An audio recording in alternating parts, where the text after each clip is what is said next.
Think for a moment about a time in your life where someone discouraged you from doing something. Has that ever happened to you?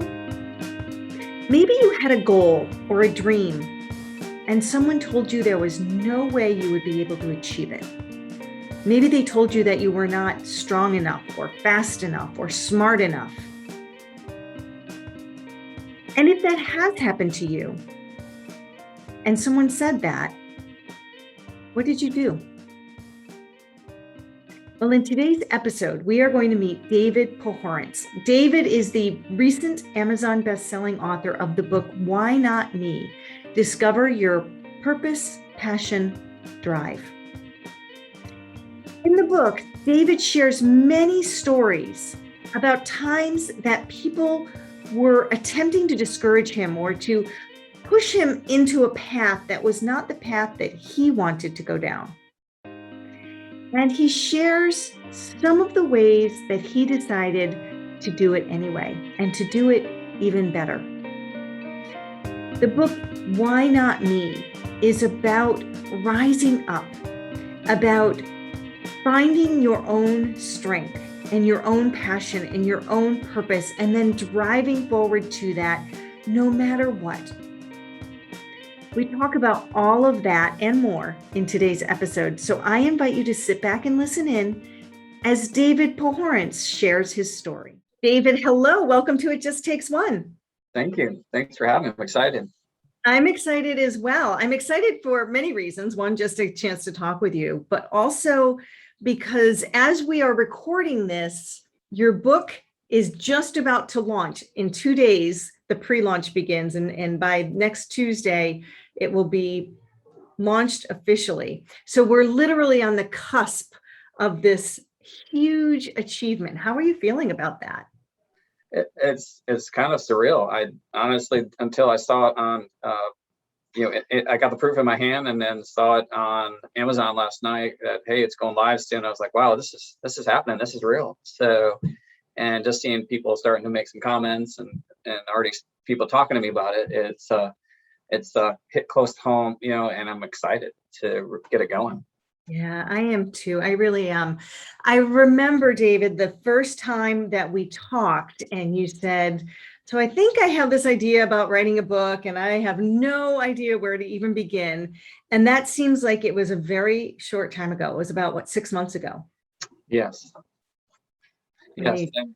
And it was something that the initial meeting I was very lost, but I knew I had this idea that wanted to come out, and just our first conversation, you were so helpful and kind of, all right, just guiding me to, this is the first step you need to take, and then we'll go from here. And that, to me, just laying it out, that simple approach helped me kind of like grab everything together and formulate what I wanted to, put in this book and put my message out. So, but that was, you made it easy for me. It was extremely easy. Well, it was very easy to work with you because you were excited to do it and you just needed a little direction and some accountability to it. You were more than ready to take on the task and work hard to get it done. So it was really a pleasure to work with you. You were really easy to work with as well. So thank you for that. Thank you. I want to also give a quick shout out to our mutual friend and mentor, Todd Durkin, because that's actually how we connected, how you even knew about Scriptor. Go ahead and give a nice shout out to Todd. We'll make sure he gets a little high five from us. Absolutely. Todd, first and foremost, is obviously a new friend in my life and a mentor, and brought us together at a mentorship retreat that I wasn't going to even go to. Constant, like, those things that we think about in the back of our heads of, should I go? I don't have the money. I don't have the time. It was one of those things where I really made the decision, I'll just go next year. And then Todd had reached out in a quick 20-30 second video message. Hey, excited. I heard you may want to come. Really want you to get out here. I'm excited to meet you. To me, that said a lot about him and how he cares about connections, and it's not just someone coming in, and it's not just a dollar amount, another head in his conferences. So I was really happy about that. And I heard you at that conference, I heard you and Greg speak about your company, and then how Todd just portrayed you guys was everything that he said before you even got up on the stage. You guys are genuine, you're helpful. You don't try to change anyone along the process. And yes, I'm grateful for Todd for that call and for just being able to attend that conference and first off, introducing me to you guys. So I was happy about that, and we'll be grateful forever. Yeah. Absolutely. It's actually the background of It Just Takes One, in the name of this podcast, because I'm always fascinated how one phone call, one connection, one conversation can really make a tremendous difference. It can send you in a whole new direction that you may never have expected. And Right. Todd has been that one for many of us. Yes. And it was the ironic thing about the whole thing is I would never have joined the mastermind group that we're involved with. I would have never written a book. And really, hopefully after this book is released, it starts touching lives and really motivating, inspiring people. And it really just takes that one call, handshake, introduction to make something happen. So I was very, to this day, grateful I went to that conference, or none of this would have happened. So Yeah. I am as well. And I'm glad that you've written the book. I'm glad that it led you to that path, because the book is going to make an impact. It already has. We'll talk about that as we get going here. But let's dive into the book. The book is called Why Not Me? And I want you to talk for just a few minutes about why that title. What was it that made you decide to call it that? well, too many times throughout our lives, at least from my particular situation, growing up from a large family and coming from a background where education wasn't the forefront, and you learn to just kind of accept things how they were. So I remember just even at an early age that I wanted something different. And how can I kind of achieve that with kind of staying on the path that I was on? Not that it was a bad path, and not to say anyone who's living that now it's a bad path. It just wasn't for me, and I just felt something inside that wanted something different. So after, from a young age where I was given opportunities and guidance from my dad and family that, like, it's okay to want something different and to be different.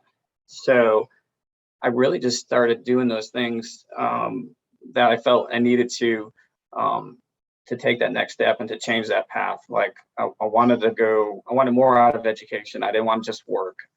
Money wasn't everything to me.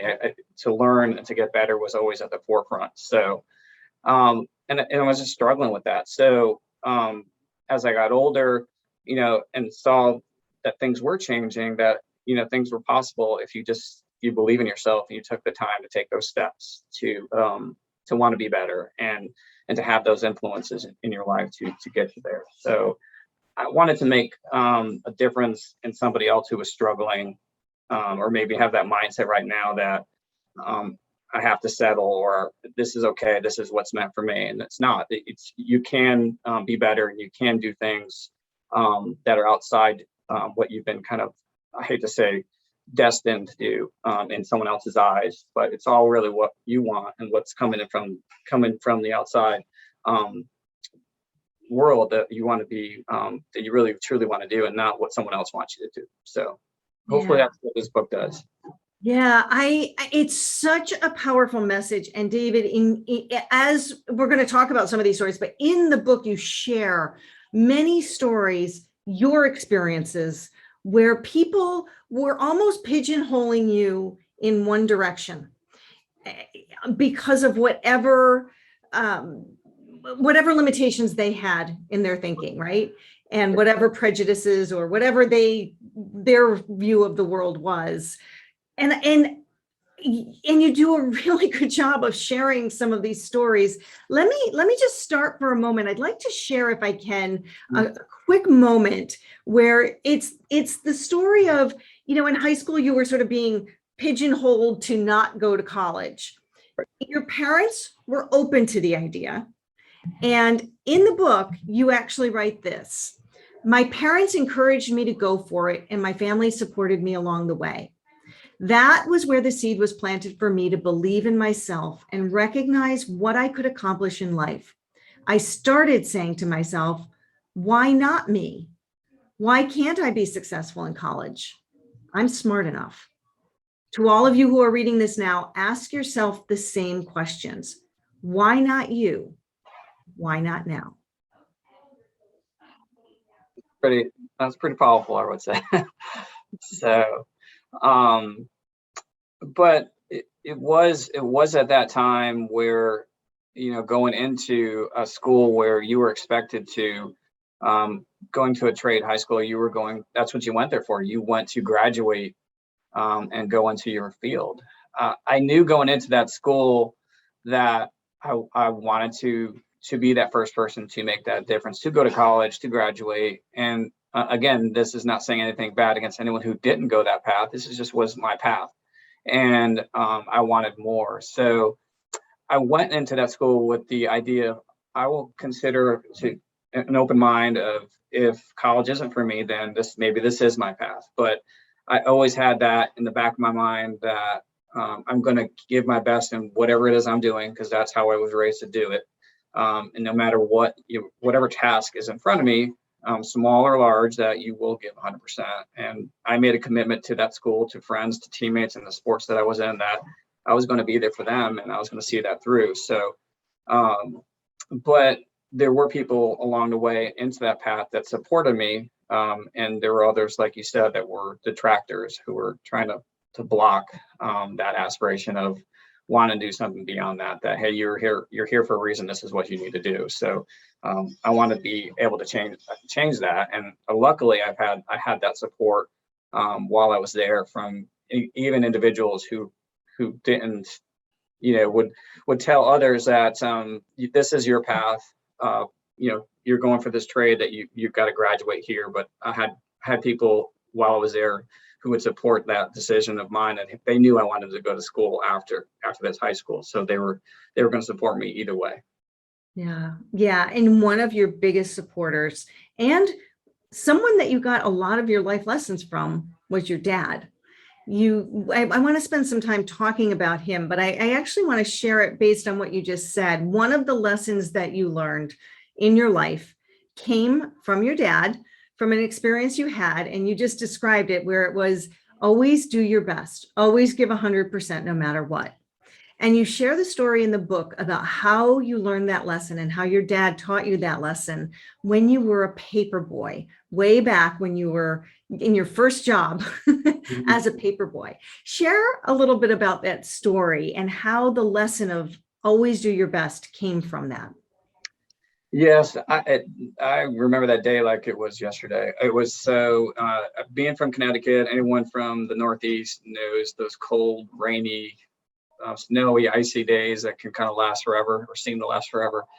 And my older brother had a paper route, and I'm like, well, I wanted to work. And my father would, he's like, you're 11 years old. He's like, as long as you know that it comes with a responsibility. He's like, it's not just something you're going to do. But if you do it, you're going to do it well and give 100% and give it your all. And he always used to say that you're going to give it 100%, give it your all, and someone's always watching you. No matter what you're doing, how small that you think the task is or job you're doing, someone's watching you. So that day was interesting. The guy who came out, it was a cold day, and it was rainy, and it was, I don't remember the temperature, but I just know it was, when you're young, every day is cold if it's in the Northeast, if it's a winter time. But he came out on a Saturday on his own time, and presented that, hey, this is what the job is about. This is how it's going to go. You need to take it seriously, and it's not something that if you want to do it half in, half out, you're going to get in trouble, because there are little you have to be organized. And I said, yeah, I got it. So, well, I didn't have it. It's just, I thought I was organized, but anyone who is at least at that age, you definitely do not know it all. And I learned that pretty quickly. So, and I get into that in the book of how I woke up late. I kind of thought I memorized the list of clients that had papers coming to them, and it was just a mess from the start. So it was a big lesson that day for me to make sure that whatever I was going to do, if I chose to do it well. And so that day was something that really kind of formulated how I view things to this day. Is I'm going to give it 100% no matter what. Yeah. Yeah. I think anybody who had a paper route or even babysitting or any of those jobs when you're young and recognizing that you think you know it, you think you understand responsibility, but of course you don't. Right. In your case, your dad took you aside and really sat you down and said, if you're going to do this, do your best. And that stayed with you. It stayed with you in everything that you did. One of the things, I think I mentioned this to you in one of our early conversations, David, one of the things that struck me about many of your stories and sort of the trajectory of your life is that at many points, you could easily have just said, okay, I'm just going to go with what everyone else is telling me. I won't go to college. I won't get a paper route. I won't go, do all these jobs and find my way that way. I'm just going to sit back and do what they think I should do. Right. But you didn't. You overcame hurdle after hurdle after hurdle. And what struck me about that is so many people would have given up, but you didn't. And I think in one of those early conversations, I asked you why. Why do you think you were able to overcome so many of these instances? What is it about your life or your mentors or your upbringing that allowed that for you? I mean, for me, and I say this a lot throughout the book, and really is because my dad passed away 2008, just before 3 months before my daughter was born. That I was going to choose to honor him and kind of what he meant to me, because anyone listening to this podcast now, and hopefully this resonates, is to really appreciate your loved ones in your life when they're there, because I didn't have those opportunities that my other siblings did for him to meet my children. So I was going to do my best to show my friends and family around of who he was, and even if you didn't know him, he treated you like he knew you as a best friend. So and that's kind of how he led his life. He was a blue collar, hard worker kind of guy, 4 or 5 jobs, and always kind of made sure his family had what they needed, and he would go without. So it's hard to kind of like see those principles and not want to live your best, as somebody who laid those out for you. So, and for me, accepting, and not that lifestyle that he led was bad. It set a good example for me and showed me like, you can be better, and just work ethic does matter. And just somebody for him, he had a 3rd grade education that, he was a lot smarter than people I know today who have master's degrees, and just how he lived his life. And anyone who you talked to who knew him would tell you that. So I felt it was important to take those principles that I grew up with, and along with, other mentors too, like my high school track coach, Todd, and just people I meet throughout my life now, that it's never too late to kind of like lead and be better. So hopefully this book does, when people do put it down, that's what they kind of take away from it, or one of the things they take away from it. But so that's that's really the part for me that really was important to get out there, was to show and to really lead by example of what I learned from him. So him being my dad. Yeah. I think that is it. I think it takes one person to believe in you. We're back to it just takes one, right? It takes one person to believe in you, and your dad really believed in you, and he already had a very strong compass within himself. He had a strong set of principles a very strong character and a set of morals that he lived by. He was sharing them with all of you. You are one of 7, we should note. That's right. 6 brothers and sisters, right? Yes. And he not only taught you, but he showed you how to live those morals. One of the stories that you shared, I think, really brought this to light, and it was the story about your college professor. Mhm. Just another person who was trying to say you could not do it, and was trying to move you in another direction that he felt was the direction you should go, and you didn't listen. You actually made a different choice. Tell us a little more of that story, because I think that was another pivotal moment, but also a really good description of what we're talking about, how that person believing in you and that strong sense of morals can allow you to stand tall and confident, even in the midst of some pretty heavy pressure in another direction. Right. Yeah. That was one of the moments that for me, just looking back on it, that I almost couldn't believe that it even happened, because it didn't seem real. Even now, back then, that somebody actually, kind of said those things and acted that way, when from an educator standpoint, that's I always, when I view that role, it's like somebody to encourage and to guide you, not to knock you down. And some people may say, well, that may have been their way to motivate you. Well, to me, yeah, it motivated me, but I didn't see it that way in that time. But it was just, coming from the trade high school, the way our education system broke up, we spent half of our time in our trade and half of it in the classroom. So for anyone who knows that, or who's ever gone that route, knows it's harder if you do want to go to college, if you choose to go that route, because you're kind of behind academically, so to speak, because you don't spend as much time on learning those steps for, say, algebra, history, English.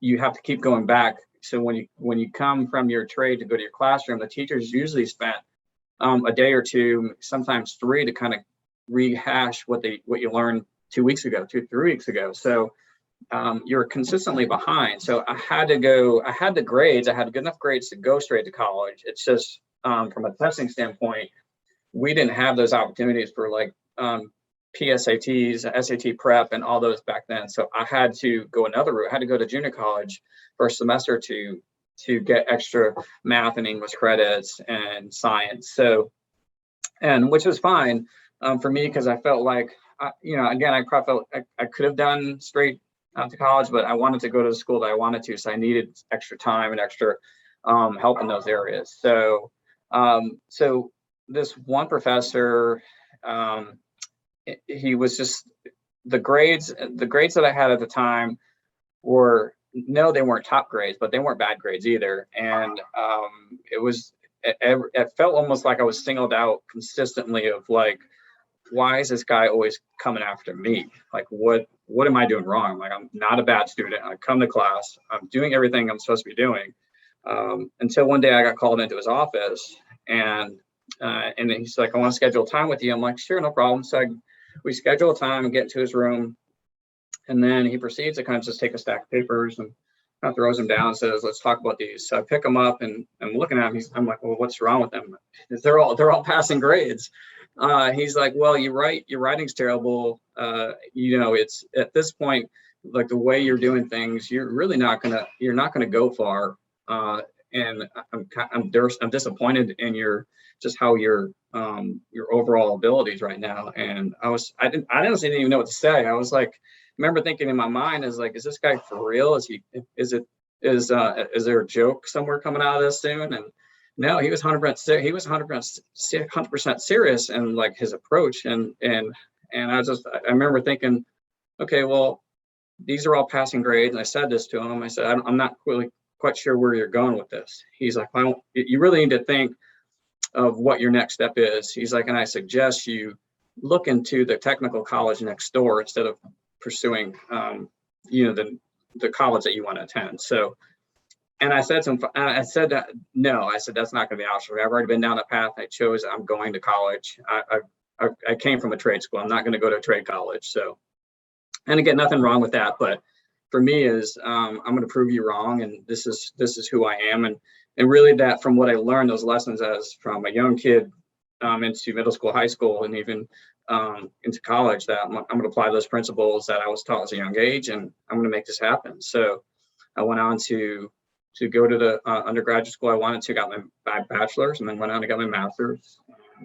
To this day, I always, I keep that person in mind, and not in a negative way, because that's not how I was raised. But I would always check back in with him and let him know, hey, this is what I'm doing now, just to let him know that if it was his way of motivating me, it worked. So, but yeah, that's how that all happened. So it was an interesting time for sure. Yeah, and I think somebody that didn't have the foundation that you had and the belief in yourself that you had developed by that point, it would have been very easy to just give up, Right. and say, oh, he's right, and that was it. Yeah, and for me is that someone, hopefully, whether they're listening to this now or they do pick up the book and read it, that they take those things out of there, that it really it's very easy to accept negative distractions or noise, and in the background, voices, whatever you want to term it as, but it takes that special something inside of each of us to put that best forward, and that you are capable of it, and you're your only limitation, your only roadblock, that if you have that encouragement or believe in yourself, that's kind of where it starts. So and then you look for those people in your lives to guide you and mentor you, and even something as simple as writing this book, how easy you were to work with me personally, of not changing my voice. That's that says a lot to people out there, because they feel like they have to change or go down a path where somebody wants them to go versus where they want to go. And hopefully when they read this book, it'll help them. Even as an adult now, some people with COVID struggling, and I know I was one of them, questioning, like, really, what's next for me, or how did I even get to where I am? And you start questioning your abilities. But at the end of the day, you have to kind of do a self-check and see what got you where you are today, good or bad, and how can you get better moving forward. So Yeah, absolutely. And, I want to thank that professor in one sense, as you said, because it was what motivated you. It was, he put some fire under you and kind of built up your steel to do it and get it done. And now you've got a book. And I almost want you to send him a nice thank you note, because truly, I mean, you think of it another way. If he hadn't been so firm, then maybe you wouldn't have become so firm in your resolution, and to be able to get done now, this book, which is only one of the accomplishments. Let's talk a little bit about some of the other things that you're doing, that show that you found your path and that you're making the difference you wanted to make.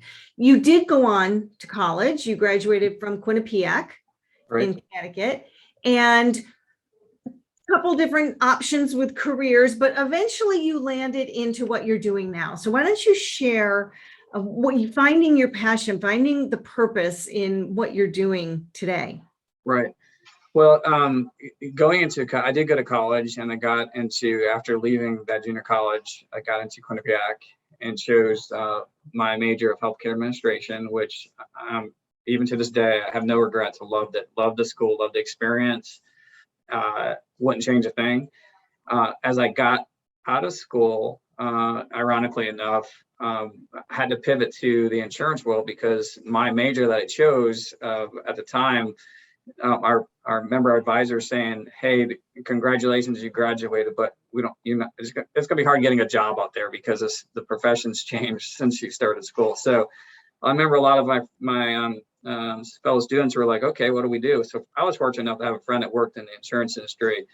So I pivoted over to there and used my degree to my advantage, and it was fine. Everything went well. I enjoyed the job, but as I said earlier, and I mentioned this in the book, I mentioned that I didn't take the paper out very seriously when I started, and when I got into this job, I enjoyed it. But then, when someone doesn't like to do something, eventually it's going to catch up to you, and it's going to come out, and it's going to your actions aren't going to be able to fake kind of where you are at that time.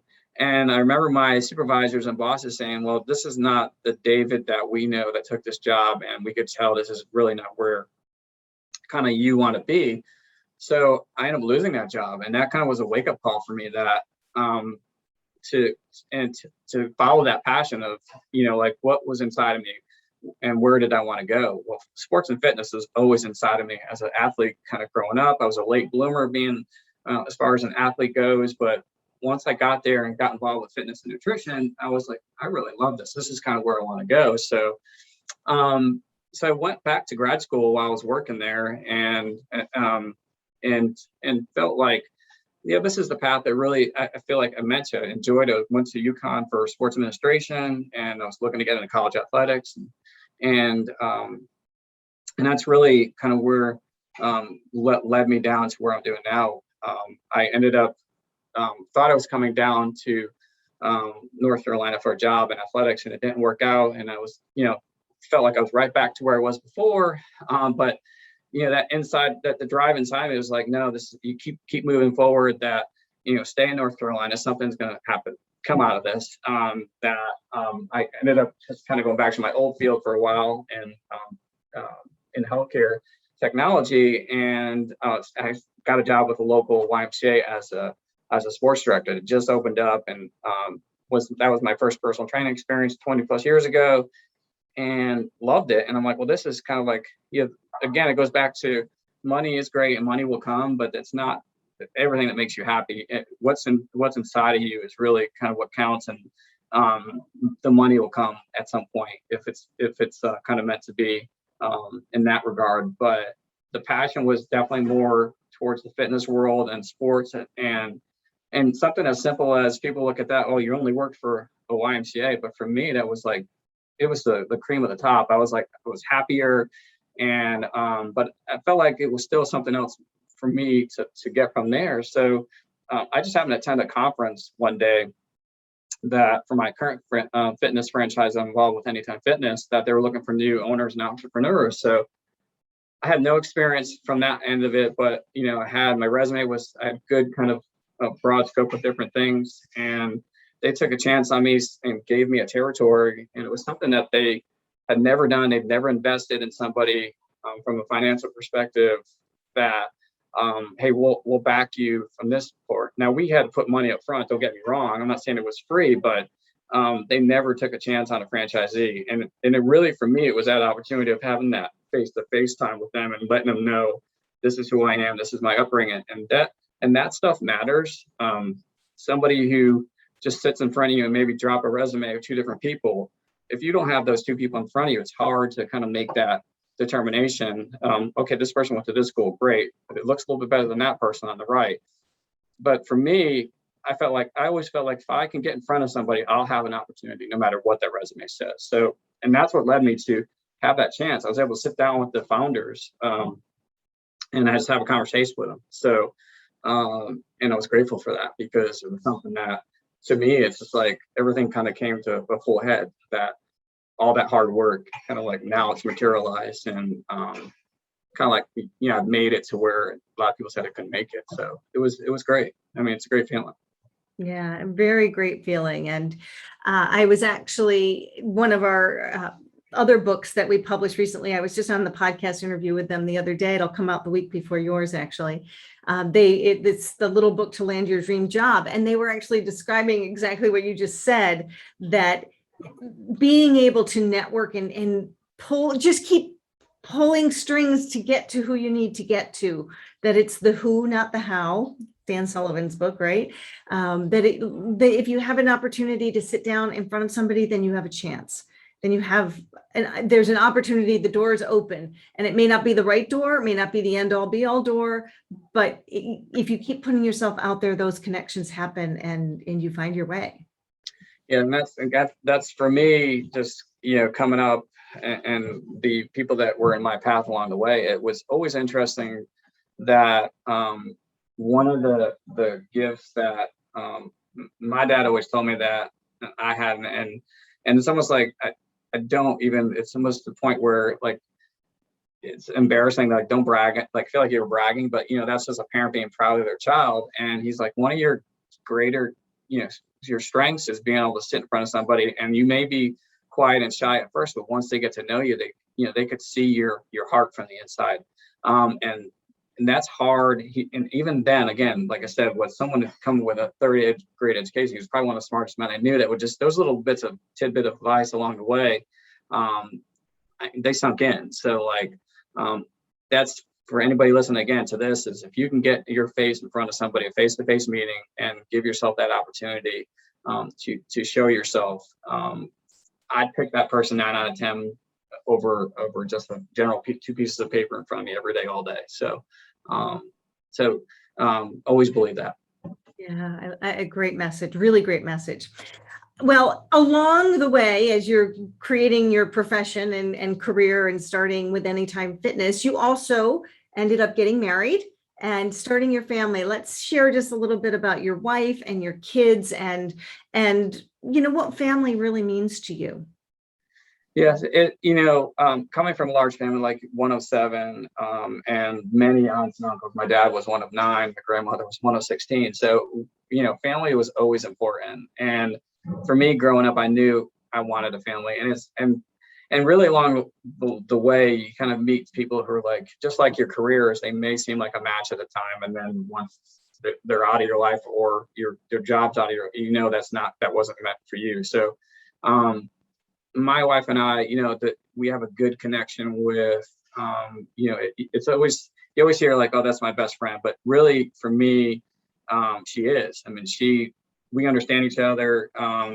Just being able to, our personalities are different, but the connection is one that I feel like you have that one connection in your life, and she's that one person that does understand me for who I am and accepts it and motivates me. And my kids are little examples of you look at your children, and people always say growing up that you'll never know that love until you have a child. And then once you have that child and you see them, what you want for them are things that you didn't have. And I'm already seeing it with my son and my daughter. They're completely way more advanced where I was at that age. They're very strong-willed. My daughter is, they're both very smart. My son is the same thing, big heart, caring little boy, but he's super smart. It's just to see them grow each day, I'm grateful for, and the time that you get to spend with them outside of work, take advantage of those times, like I said earlier, because you don't get a lot of that time. A lot of time is spent in your work life, but take advantage of those opportunities. So to me, every moment that I get to spend with them, it's a blessing. So yeah, and as you're talking about that, I'm just sort of seeing this through line of, as you said, as a parent, you want more for your kids than you had for yourself, and I see your dad thinking the same thing. As a graduated 3rd grade, and then went out to work and took care of his family, and he wanted more for you, encouraged you, supported you, and that's being passed on. I think there's such a beautiful thread that you see through that. Yes. Yeah. It's something I'll always be grateful for, just because of, like I said, it's the examples put down and laid for us to follow. A lot of kids, a lot of people, don't have that in their life. And for those people who say, well, I don't have a parent, or I don't have that person in my life, my message to them would be to seek them out. There is somebody in your life.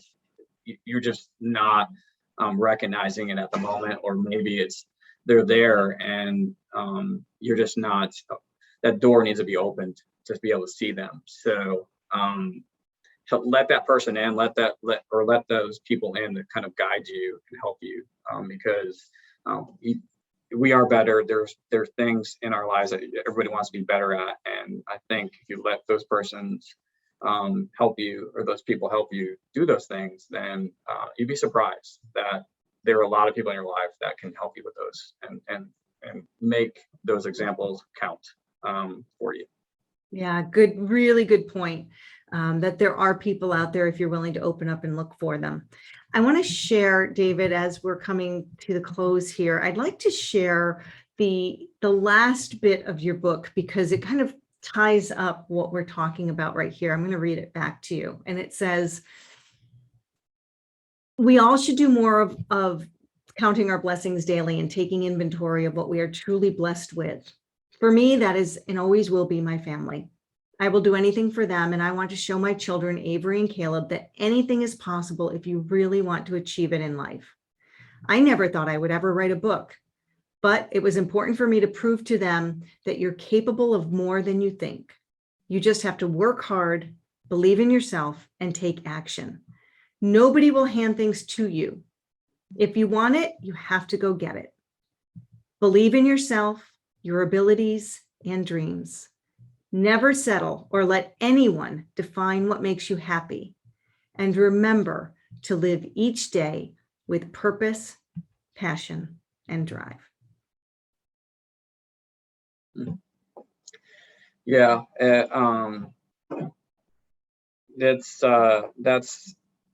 that's really, I mean, it sums everything up to the point of, like the takeaways that I'm hopeful for is a few things. That to always be yourself, and to not pretend to be somebody that you're not, and give 100% in everything you do. And it's not always that people are always watching you, but what you do, even at the smallest thing, whether it's taking the trash out, if your job is to be a janitor, be the best janitor. If your job is to sweep the streets, be the best person, because it matters what you're doing when you're not being watched as well. So, and I learned that a lot as well. So, and another thing is to appreciate yourself more. Spend time on growing yourself personally and professionally along the way. Take those times to appreciate, again, like what you said, and kind of towards what I said, appreciate those things in your life, because like with my dad, they can be gone in a blink. It can be gone in a blink of an eye, and just take that inventory and take that time, because a lot of people don't do that enough. And everyone's so fast paced in today's world to try and get to that next thing, but forget to be grateful and thankful for what is in front of them at the time. And a couple of things is I would say is step out of your comfort zone, take a chance. It's okay to fail. Ultimately, that's what shapes us into who we are today. I firmly believe that. So don't be afraid to make mistakes, and avoid the negativity as much as possible. And it's easier said than done sometimes. And for me, one of the things I write about in there is to write it down, and to write things down, goals, maybe schedules, things that will kind of help you stay on track, and even positive messages. I used to do that myself, just kind of write down a couple words or two, and just to kind of stay motivated, and stay on point. And that helps with, for me, it helped ignore those distractions, because I set those goals, I developed a plan, and then I was able to implement those things just by doing those little things. Because at the end of the day, confidence matters, and we all have it, and self-confidence sometimes is what people struggle with, and it's just those little steps and little action things that you can do to help you, be better. So. But yeah, the book was it was a general overall, for me, kind of a recap of things that I struggled with, and hopefully I learned from, and hopefully will help somebody be better, and to encourage them to want to step outside of those normal designations of this is what you're destined to do. And yeah, so I'm happy about it, and I'm pleased with it, and hopefully it makes a difference for somebody out there. Absolutely. It already has started to make a difference. You shared a story with me just before we got on about something that happened. Can you just share that story real quick? I'm just thinking people out there that have an idea to write a book sometimes like to hear about what that book can do. Yeah, and anyone kind of who knows me, like at least now my staff will say, like, he's all over the place. He's running around, and I don't get a lot of time, in and out of the facilities to sit and talk with people. And there's one particular gentleman who's a super nice guy. He just keeps to himself. He's very reserved, doesn't really want to talk. I'm walking into the facility today, and he just starts talking to me. I'm like, this guy never says 2 words. I was like, wait, what's something wrong? Something wrong with your membership or something? Where's he going with this? So he's like, hey, I saw your thing on Facebook. He's like, that's awesome. He's like, can we talk about it? And I'm like, wow, I think this guy doesn't ever want to talk, so I'm gonna take advantage of this. So we sat and we talked about, like, he's like asked me questions, what the process was like and what made me do it, and what's it about, where can I get it, and like it was nice to sit and talk to him, because it was like he was already wanting to know what it was about, and as we talked about it, you could tell. I mean, I saw a little light bulb kind of go off in his eyes, and we've had a good conversation. So it was pretty awesome. Yeah, really awesome. It just opens doors in very unexpected ways, and I have no doubt it's going to continue to do that. David, if somebody would like to get the book, where can they purchase it? And then how can they follow you or get in touch with you if they would like to learn more? Well, it is on Amazon, and they can get it paperback. It is also on Kindle for an ebook, and we are working, hopefully by Christmas, we'll have the audio version of it out. And I know there's, like me, and I'll be honest, I like to read when I can. It's not very often, but so a good audiobook is always good for me in and out of the car, and as running around as I am, or podcasts. And if they want to reach us, as far as like Instagram, they could just reach me at David Poho94 on Instagram, and then just David Pohorence on Facebook. Our gyms are Anytime Fitness, Indian Land, South Carolina, and Anytime Fitness, Wesley Chapel. So they can also send us a message there, and or they can email me directly, dpoho@msn.com. Happy to talk to anybody, even if it's someone out there who listened to this or reads the book or just wants to chat or needs some help. I'm there. So that's fantastic. I will make sure all of it gets into the show notes. David, I'm so happy that we're here with the moment where your book is launching. It's really, truly been a pleasure working with you, and I'm excited to see what happens with the book and what comes of it, because I know it is really going to make a difference. Thank you so much. Thanks, Kelly. I appreciate it. It was great being here, and thanks for having me. And it's great working with you and Greg, and look forward to a continued friendship and relationship.